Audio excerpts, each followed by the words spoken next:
നമസ്കാരം. ഹൈന്ദവ പുരാണങ്ങളിൽ അറിയപ്പെടുന്ന 7 ചിരഞ്ജീവികളിൽ ഒരാളും ശ്രീമൻ മഹാവിഷ്ണുവിന്റെ ദശാവതാരങ്ങളിൽ 6ാമത്തെ അവതാരവുമായ പരശുരാമൻ തന്റെ മാതാവിനെ കൊന്ന ദോഷം നീങ്ങാൻ പൂജിച്ച ഒരു ശിവക്ഷേത്രത്തെക്കുറിച്ച് മനസ്സിലാക്കാം. ക്ഷേത്രം അരുൾമിகு ശ്രീ ആലന്തുറയാർ തിരുക്കോവിൽ. ഈ ക്ഷേത്രം തമിഴ്നാട്ടിൽ അരിയലൂർ ജില്ലയിൽ കീഴപ്പഴൂർ എന്ന സ്ഥലത്താണ് സ്ഥിതി ചെയ്യുന്നത്. ഇവിടെ മൂലവർ ശ്രീ പരമേശ്വരൻ, ആലന്തുറയാർ, വടമൂലനാഥർ, വടമൂലേശ്വരർ എന്നീ നാമങ്ങളിലും ദേവി ശ്രീപാർവതി, അരുന്ധവ നായകി, ശ്രീ യോഗ തപസ്വിനി എന്നിങ്ങനെയും കുടികൊള്ളുന്നു. പ്രധാനമായും ഇതൊരു മാതൃഹത്യാ ദോഷ പരിഹാര സ്ഥലമാണ്. മാതാവിനോട് ചെയ്ത ഏതൊരു തെറ്റും ഇവിടെ എത്തി ആത്മാർത്ഥമായി ഭഗവാനെ പ്രാർത്ഥിച്ചാൽ മാറുമെന്നാണ് വിശ്വാസം. കാവേരി നദിയുടെ വടക്ക് കരയിലുള്ളതും തമിഴ്നാട്ടിലെ തീവ്ര ശിവഭക്തരായിരുന്ന 63 നായന്മാരുടെ ദേവാരമ്പാളിൽ ഉൾപ്പെട്ടിട്ടുള്ളതുമായ 274 ശിവക്ഷേത്രങ്ങളിൽ 55ാമത്തേതാണ് ഈ ക്ഷേത്രം. 63 നായന്മാരിൽ തിരുജ്ഞാന സംബന്ധർ ഇവിടത്തെ മൂലവർക്ക് പതികം പാടിയിരിക്കുന്നു.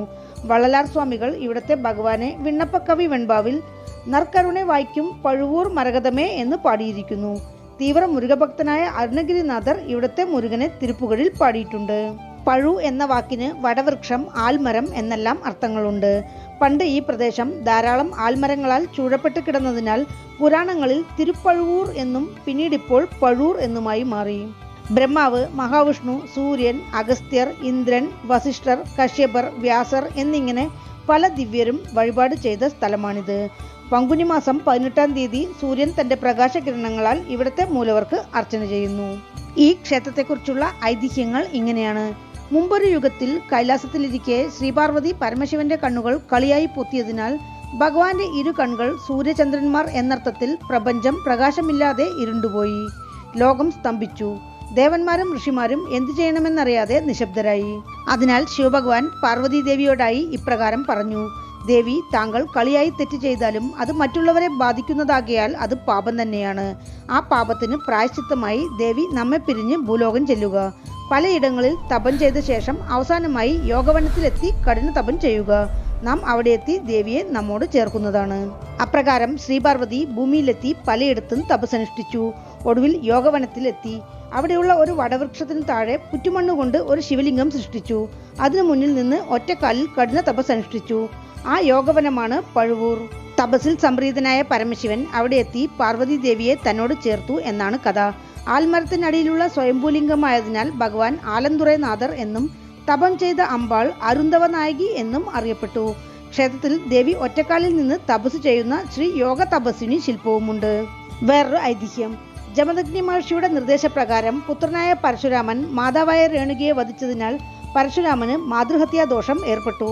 പലയിടങ്ങളിൽ പ്രാർത്ഥിച്ചിട്ടും പരശുരാമന്റെ ദോഷം നീങ്ങിയില്ല. ഒരു ഘട്ടത്തിൽ ഇവിടെ എത്തിയ പരശുരാമൻ ഒരു തീർത്ഥം സൃഷ്ടിച്ച് അതിൽ നീരാടി ആൽമരത്തിന് കീഴെയിരുന്ന പുറ്റുലിംഗത്തിൽ വണങ്ങിയതും മാതൃഹത്യാ ദോഷം നീങ്ങി. ഭഗവാന്റെ കരുവറയ്ക്ക് മുകളിൽ പരശുരാമന്റെ ശില്പം കാണാം. മേലെപ്പഴുവൂർ പശുപതീശ്വരം ശിവാലയത്തിൽ ജമദഗ്നി മഹർഷിയുടെ ശില്പവുമുണ്ട്. കിഴക്ക് ദർശനമായ ആർച്ചോടെയും 5 നില രാജഗോപുരത്തോടെയും 2 പ്രകാരങ്ങളോടെയും കാണപ്പെടുന്ന കീഴപ്പഴൂർ ആലന്തുറയാർ കോവിൽ പരാന്തക ചോഴൻ 1-ാമൻ തിരുപ്പണികൾ ചെയ്തതായാണ് അനുമാനം. രാജഗോപുരത്തിന് മുൻവശത്താണ് നന്ദിമണ്ഡപം. കൊടിമര വിനായകർ, കൊടിമരം, ബലിപീഠം കടന്ന് നന്ദി ഭഗവാനെയും ദർശിച്ചാൽ ഇടതുഭാഗത്തായി കിണറും മടപ്പള്ളിയും. ക്ഷേത്രത്തിന് പുറത്ത് പരശുരാമ തീർത്ഥം. പ്രധാന സന്നിധിയിൽ ദ്വാരപാലകർ കാവൽ നിൽക്കെ ശ്രീപരമേശ്വരൻ ആലന്തുറയാർ എന്ന നാമത്തിൽ ചെറിയ സ്വയംഭൂ ശിവലിംഗമായി കിഴക്ക് ദർശനമായി അനുഗ്രഹം ചൊരിയുന്നു. ചെറിയൊരു മൺപുറ്റ് ലിംഗമായതിനാൽ ശിവലിംഗത്തിന് മേലെ ഒരു ചെറിയ കുവളെ, അതായത് പാത്രം, കമിഴ്ത്തി വെച്ചിരിക്കുന്നു. അഭിഷേകമെല്ലാം കുവളയ്ക്ക് മേലെയാണ്. സാമ്പ്രാണിപ്പുക മാത്രമാണ് സ്വയംഭൂലിംഗത്തിന് കാണിക്കുന്നത്. സർവദോഷ നിവൃത്തി സ്ഥലമാണ് ഇവിടം. ഇവിടെയുള്ള പരശുരാമ തീർത്ഥത്തിൽ നീരാടി ഭഗവാനെ ദർശിച്ച് തെറ്റു ചെയ്തവർ ആത്മാർത്ഥമായി പ്രായശ്ചിത്തത്തിന് അപേക്ഷിച്ചാൽ മാറാത്ത ദോഷങ്ങളില്ല എന്നാണ് വിശ്വാസം. ദേവി തനിക്കോവിലിൽ ഇച്ഛാക്രിയാശക്തിമാർ ദ്വാരപാലികമാരായി കാവൽ നിൽക്കെ സർവർക്കും അനുഗ്രഹം ചൊരിഞ്ഞുകൊണ്ട് അഖിലാണ്ട നായകിയായി അരുന്ധവ നായകി എന്ന നാമത്തിൽ അനുഗ്രഹം ചൊരിയുന്നു. തപസ് അമൻ പ്രതിഷ്ഠയും ക്ഷേത്രത്തിലുണ്ട്. പിരിഞ്ഞ ദമ്പതികൾ ഒന്നുചേരാൻ ഇവിടെ പ്രാർത്ഥിക്കുന്നത് ഉത്തമം. ക്ഷേത്രത്തിലുള്ള 2 ദുർഗമാരിൽ ഒരാൾ കല്യാണ ദുർഗ എന്നറിയപ്പെടുന്നു. വിവാഹ തടസ്സം മാറാൻ ഭക്തർ ഈ സന്നിധിയിൽ പ്രാർത്ഥിക്കുന്നു. ഇവിടെയുള്ള നടരാജർ ഗജാസുര സംഹാരരാണ്. ഗജമുഖാസുര വധം നടന്നതിനാൽ ആനന്ദിക്കുന്ന നർത്തന ഗണപതിയും ശിവപൂജ ചെയ്യുന്ന ചണ്ഡികേശ്വരരും ഇവിടത്തെ പ്രത്യേകതയാണ്. ക്ഷേത്രത്തിൽ പ്രധാന ദേവതകളല്ലാതെ ദക്ഷിണാമൂർത്തി, കങ്കാളമൂർത്തി, ഗജസംഹാരമൂർത്തി, സോമസ്കന്ദർ, ഭൈരവർ, ഗജലക്ഷ്മി, കല്യാണദുർഗ, കമലഗണപതി, വള്ളിദേവിയാനി സമേത ശ്രീമുരുകൻ, പഞ്ചഭൂത ലിംഗങ്ങൾ, 63 നായന്മാർ, ലിംഗോദ്ഭവർ, ശിവദുർഗ, സപ്തമാതാക്കൾ, ബ്രഹ്മാവ്, ഉമയഭാഗൻ, കാർത്യായനി, വീരഭദ്രർ, നാൽവർ, സപ്തഋഷികൾ, ഗംഗാധരർ എന്നിങ്ങനെ ധാരാളം ഉപപ്രതിഷ്ഠകളുമുണ്ട്.